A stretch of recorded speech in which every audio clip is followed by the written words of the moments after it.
اعوذ باللہ من الشیطان الرجیم بسم اللہ الرحمن الرحیم۔ کلام امام الزمان علیہ الصلاۃ والسلام، روزنامہ الفضل انٹرنیشنل، جمعۃ المبارک، 16 فروری 2024۔ یاجوج ماجوج کے بارے میں وضاحت فرمایا، یہ خیال کہ یاجوج ماجوج بنی آدم نہیں بلکہ اور قسم کی مخلوق ہے، یہ صرف جہالت کا خیال ہے، کیونکہ قرآن میں ذوالعقول حیوان جو عقل اور فہم سے کام لیتے ہیں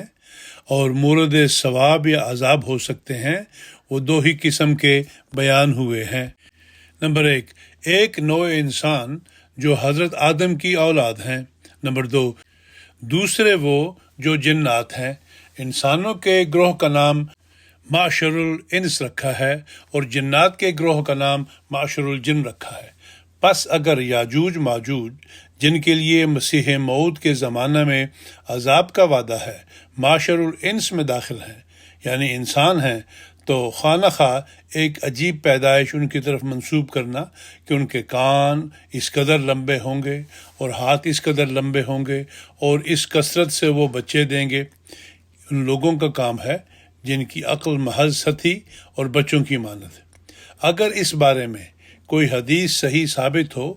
تو وہ محض استعارہ کے رنگ میں ہوگی، جیسا کہ ہم دیکھتے ہیں کہ یورپ کی قومیں ان معنوں میں ضرور لمبے کان رکھتی ہیں کہ بذریعہ تار کے دور دور کی خبریں ان کے کانوں میں پہنچ جاتی ہیں، اور خدا نے بری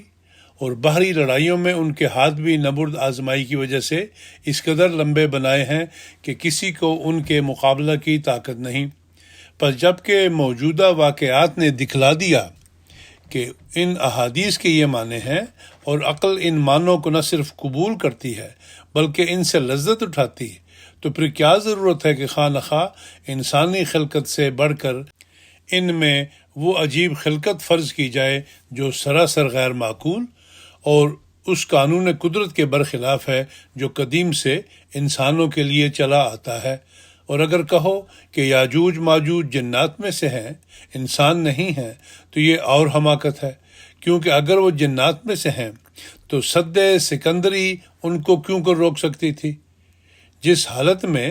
جنات آسمان تک پہنچ جاتے ہیں، جیسے کہ آیت فَأَتْبَعَهُ شِهَابٌ ثَاقِبٌ الصافات آیت نمبر 11 سے ظاہر ہوتا ہے۔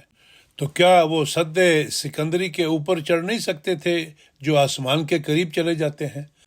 اور اگر کہو کہ وہ درندوں کی قسم ہے جو عقل اور فہم نہیں رکھتے، تو پھر قرآن شریف اور حدیثوں میں ان پر عذاب نازل کرنے کا کیوں وعدہ ہے؟ کیونکہ عذاب گناہ کی پاداش میں ہوتا ہے، اور نیز ان کا لڑائیاں کرنا اور سب پر غالب ہو جانا اور آخر کار آسمان کی طرف تیر چلانا صاف دلالت کرتا ہے کہ وہ ذوالعقول ہیں، بلکہ دنیا کی عقل میں سب سے بڑھ کر۔ چشمہ معرفت، روحانی خزائن، جلد 23، صفحہ نمبر 84-85، حاشیہ۔